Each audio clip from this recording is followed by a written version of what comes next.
Hello student, आज हम इसके बाद एल्किल हैलाइड की अन्य क्रियाएं देखेंगे। तो इसके बाद जो अगली क्रिया है वो है मैग्नीशियम के साथ अभिक्रिया।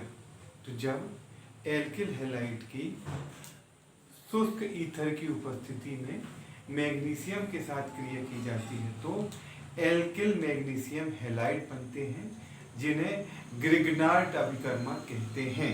क्या हुआ? जब एल्किल हैलाइड की मैग्नीशियम के साथ शुष्क ईथर की उपस्थिति में क्रिया की जाती है तो एल्किल मैग्नीशियम हैलाइड बनते हैं, जिन्हें ग्रिग्नार्ड अभिकर्मक कहते हैं। देखो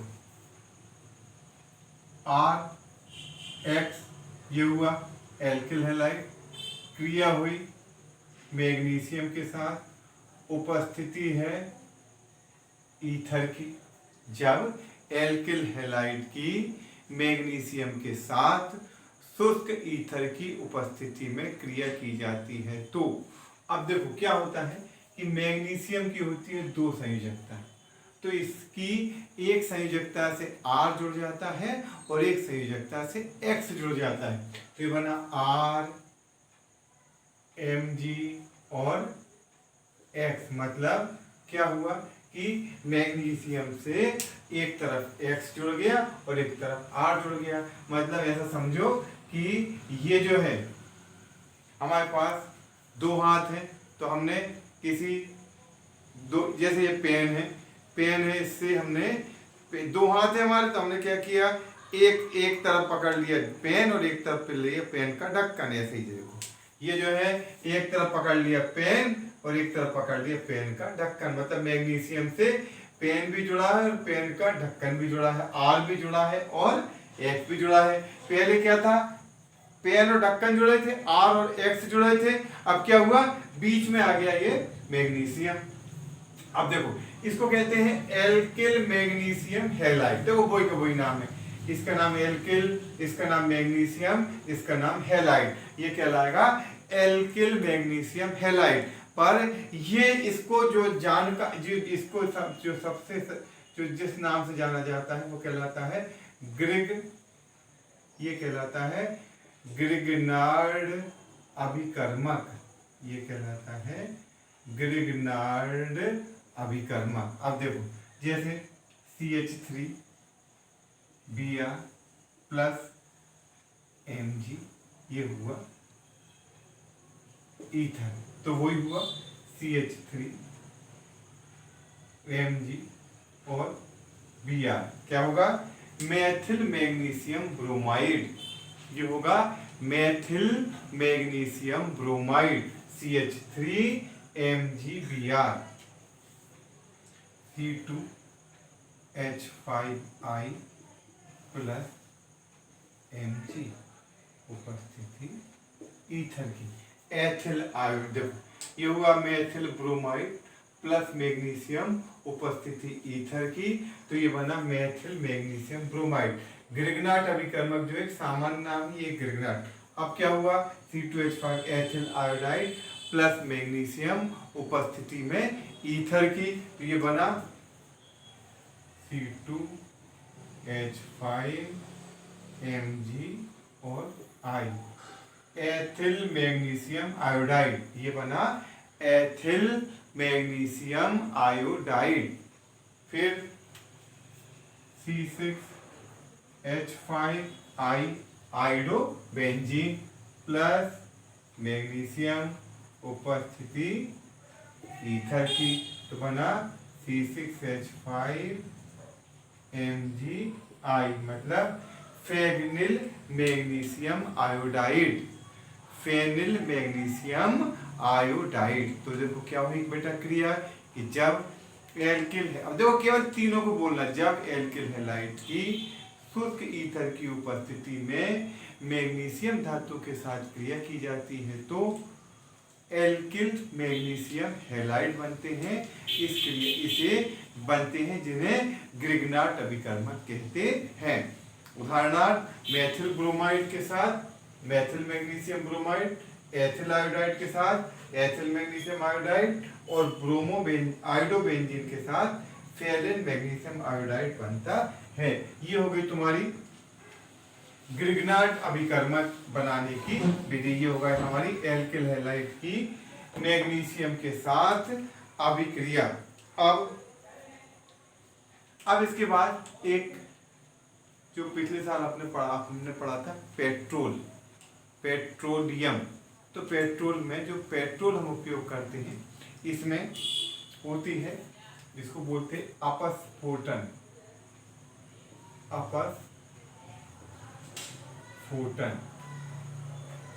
मतलब ये कहलाता है नॉकिंग। ये कहलाता है नॉकिंग, मतलब जो पेट्रोल है ये तड़तड़ाहट के साथ जलता है। ये जो पेट्रोल जो है उसमें जब ये जलता है, जब ये चलती है गाड़ी अपनी, तो उसमें एक तड़तड़ाहट जिसको बोलते हैं मेटलिक साउंड, धात्विक ध्वनि सुनाई देती है जिसको बोलते हैं अपस्फोटन या नॉकिंग। तो अब जो हमें पढ़ना वो क्या है, एक यौगिक है TeL, TE और L, इसको बोलते हैं टेट्रा एथिल लेड। ये होगा बेटा टेट्रा एथिल लेड, ये है TeL या टेट्रा एथिल लेड। ये है TeL या टेट्रा एथिल लेड। तो ये जो टेट्रा एथिल लेड है ये बनता है कैसे कि जब एथिल C2H, देखो ये जो है, ये जो टेट्रा एथिल लेड है ये है अपस्फोटन रोधी यौगिक। तो देखो क्या होता है, जब एथिल आयोडाइड की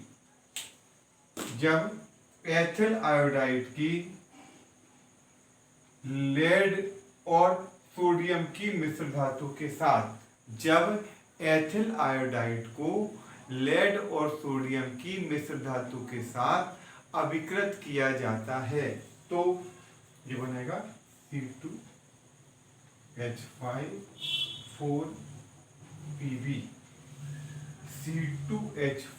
4Pb 4 है, टेट्रा एथिल लेड बनता है।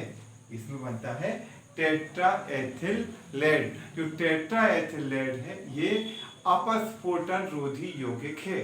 ये जो यौगिक है ये इसका उपयोग एंटी नॉकिंग या अपस्फोटन को रोकने में किया जाता है।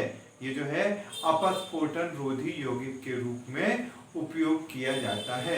इसका उपयोग एंटी नॉकिंग कंपाउंड या अपस्फोटन रोधी यौगिक के रूप में किया जाता है। ये हो गया तुम्हारा, ये हो गया तुम्हारा। अब इसके बाद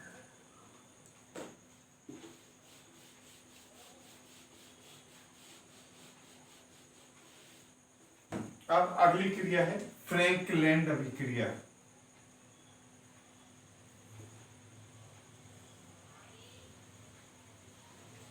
फ्रैंकलैंड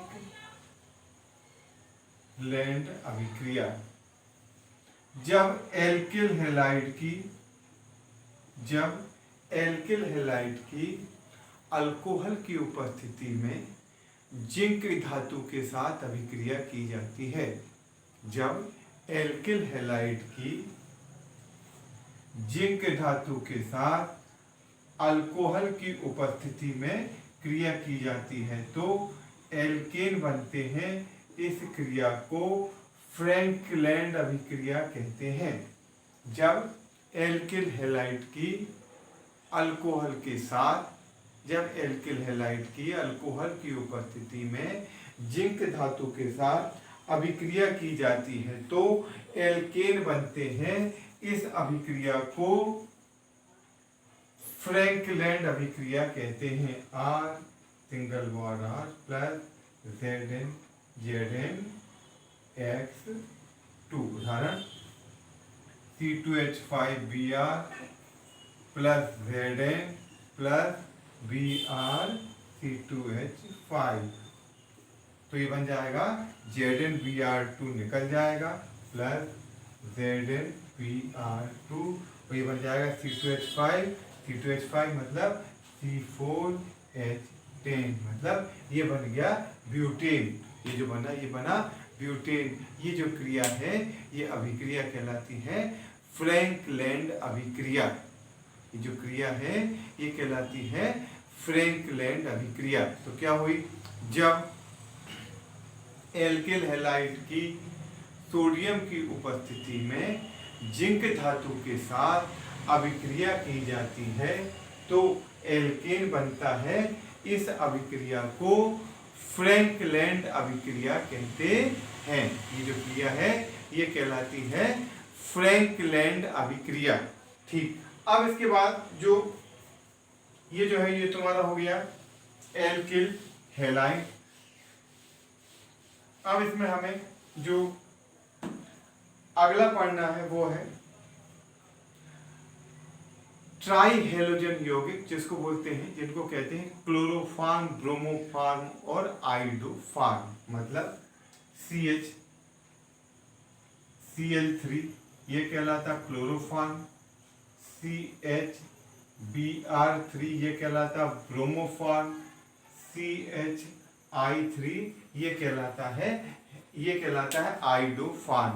अब इसको पढ़ने से पहले तुमको मैं एक क्रिया बताऊंगा जिसको बोलते हैं हेलोफॉर्म अभिक्रिया। हेलोफॉर्म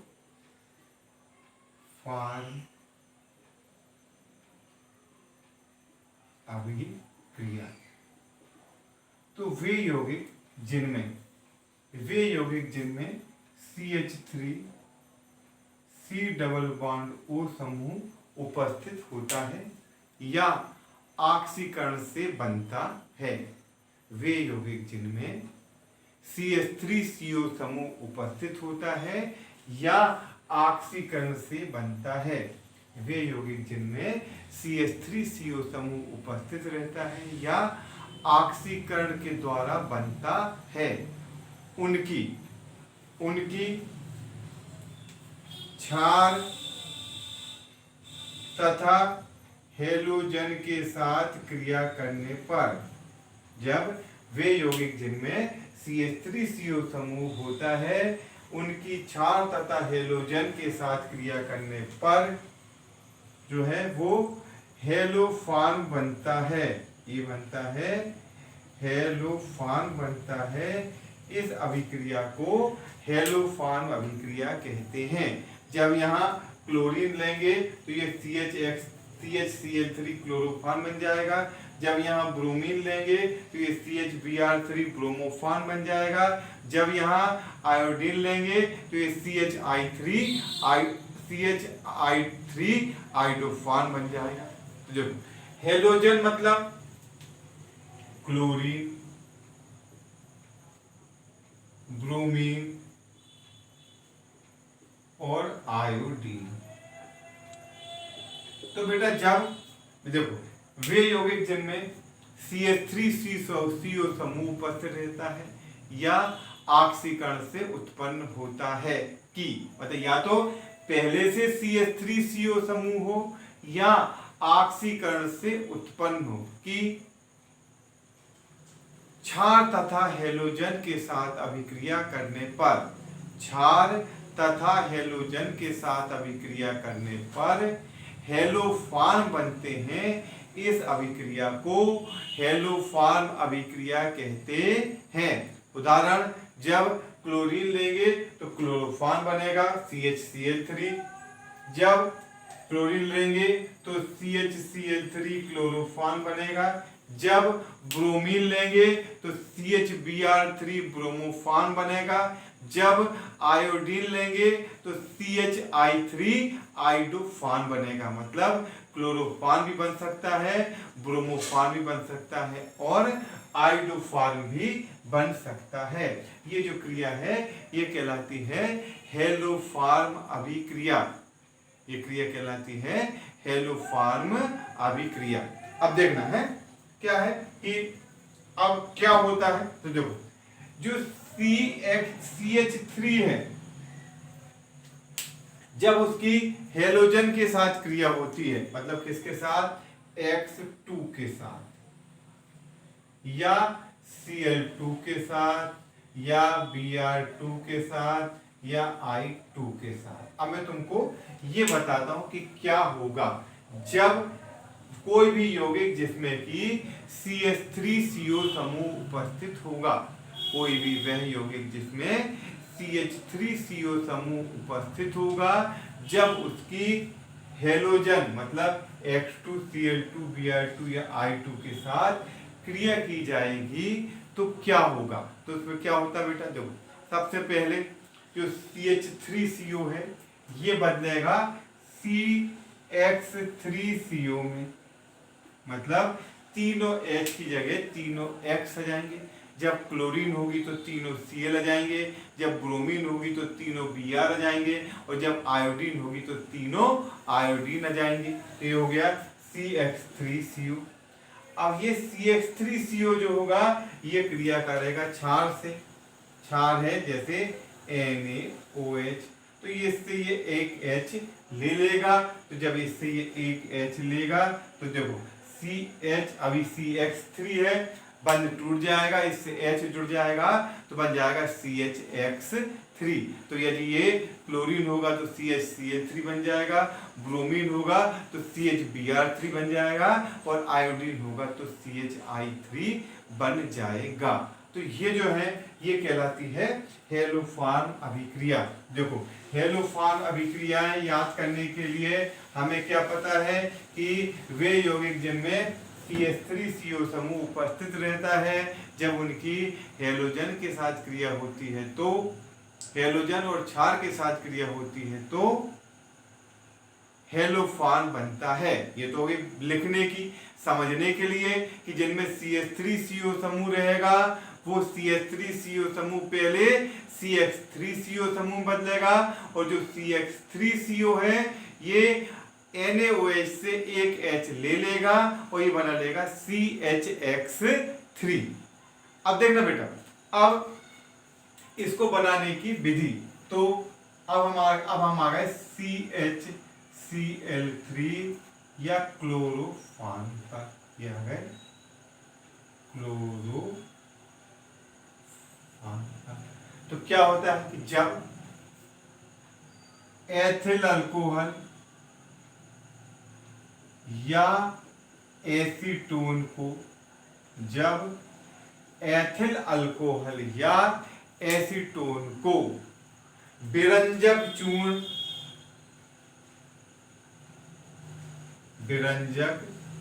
चूर्ण मतलब CaOCl2 तथा जल के साथ गर्म किया जाता है, जब एथिल अल्कोहल या एसीटोन को विरंजक चूर्ण तथा जल के मतलब इन दोनों में से कोई एक को विरंजक चूर्ण तथा जल के साथ गर्म किया जाता है, जब एथिल अल्कोहल या एसीटोन को विरंजक चूर्ण तथा जल के साथ गर्म किया जाता है तो क्लोरोफार्म बनता है। तो इसमें क्लोरोफार्म बनता है। तो क्या हुआ, जब एथिल अल्कोहल या एसीटोन को, जब एथिल अल्कोहल या एसीटोन को विरंजक चूर्ण तथा जल के साथ गर्म किया जाता है तो क्लोरोफार्म बनता है। तो देखो अब ये जो है ये हुआ पूरी क्रिया। अब इसमें ये क्रिया थोड़ी सी कठिन है, ये लगभग तीन चार स्टेप में पूरी होगी, 3 स्टेप में पूरी होगी। अब पहला पद, पहली क्रिया विरंजक चूर्ण CaOCl2 की जल के साथ क्रिया हुई तो ये बना CaOH का ट्वाइस प्लस Cl2, मतलब विरंज जो हमें जो, अब देखो हमारी क्रिया क्या है कि देखो हमारी हेलोफार्म क्रिया के लिए हमें क्या चाहिए, एक चाहिए CH3CO और दूसरा चाहिए हेलोजन मतलब क्लोरीन, और तीसरा चाहिए क्षार। तो देखो अभी जो हम ले रहे हैं ये क्या ले रहे हैं, हमने लिया C2H5OH, ब्लैक से लिखता हूं, हमने लिया है C2H5OH और विरंजक चूर्ण और प्लस जल। मतलब हमारे पास ना तो क्षार है, ना क्लोरीन है, ना CH3CO समूह है। तो पहला तो क्या होगा, विरंजक चूर्ण की जल के साथ क्रिया होगी जिससे क्लोरीन बन जाएगा। हो गई एक चीज, ये हो गई। अब एथिल अल्कोहल जो है वो है, एथिल अल्कोहल में CH3CO समूह नहीं है, बल्कि ये तो क्या है, CH3CH2OH है। पर होगा क्या, CH3CH2OH, ये हुआ C2H5OH या एथिल अल्कोहल प्लस ये क्लोरीन के साथ क्रिया होगी। तो अब इसमें क्या है, या तो CH3CO समूह होना चाहिए या ऑक्सीकरण से उत्पन्न होना चाहिए। तो इसमें क्या होगा, ऑक्सीकरण से उत्पन्न हो जाएगा। ये देखो, अब मैं ब्लैक से बना रहा हूं, ये 2H निकल जाएंगे और तो ये बन जाएगा CH3CHO प्लस 2HCl। देखो अब ये CHO लिखा है पर ये एक्चुअल में C सिंगल बॉन्ड H और डबल बॉन्ड O है। मतलब यहाँ से 2H निकले हैं और यहाँ सिंगल बॉन्ड की जगह हो गया है डबल बॉन्ड, तो ये हो गया CHO। अब ये आ गया, देखो हमारे पास CH3CO समूह भी हो गया और क्लोरीन भी हो गई, है ना। अब हमारे पास दोनों है, CH3CO समूह भी है और क्लोरीन भी है। तो अब देखना, अब हमारी जो हेलो फॉर्म अभिक्रिया चालू होगी, CH3CHO प्लस 3Cl2। अब क्या होगा, पहले तीनों X की जगह CH3 में तीनों H की जगह तीनों X, तो बेटा ये बन जाएगा CCl3CHO। ये तीनों H की जगह आ गए तीनों Cl, तो वो ये तीनों H कहाँ गए, ये इन 3 Cl के साथ चले गए, तो हो गया 3HCl। तो कुल क्लोरीन कितने लगे, तीनों 3 6, इसलिए ये हुआ 3Cl2। ये जो है ये कहलाएगा क्लोरल। इसके दो नाम है, ट्राइक्लोरोएसिटिल्डिहाइड या क्लोरल। ये कहलाएगा ट्राइक्लोरोएसिटिल्डिहाइड या क्लोरल। अब ये जो क्लोरल है इसकी क्रिया, अब क्षार आया तो क्षार जो बन गया था अभी CaOH का ट्वाइस, ये क्षार भी बन गया, प्लस CCl3CHO और CCl3CHO। एक क्लोरोफॉर्म ये बन गया, एक क्लोरोफॉर्म ये बन गया, तो बन गया 2CHCl3 प्लस, अब बचा क्या है, HCOO कितनी बार, 2 बार, मतलब HCOO का ट्वाइस और Ca, ये बन गया क्लोरोफॉर्म।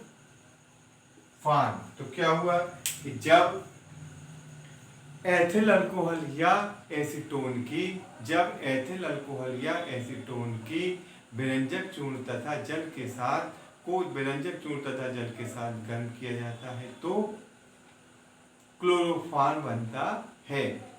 इसमें जो ये क्रिया है ये निम्न पदों में होती है। पहले विरंजक चूर्ण और जल की क्रिया होती है जिससे कैल्शियम हाइड्रोक्साइड और क्लोरीन बनता है। ये क्लोरीन एथिल अल्कोहल को बदलता है एसिटिल्डिहाइड में। ये एसिटिल्डिहाइड में तीनों H की जगह तीनों Cl जोड़ते हैं जिससे बनता है क्लोरल, और क्लोरल की जब क्षार के साथ क्रिया होती है तो बनता है क्लोरोफॉर्म। ठीक, अब ये हुआ एथिल अल्कोहल से। अब हम अगले लेक्चर में पढ़ेंगे ये एसीटोन से बनाना और इसकी विधि। ओके बेटा, थैंक यू।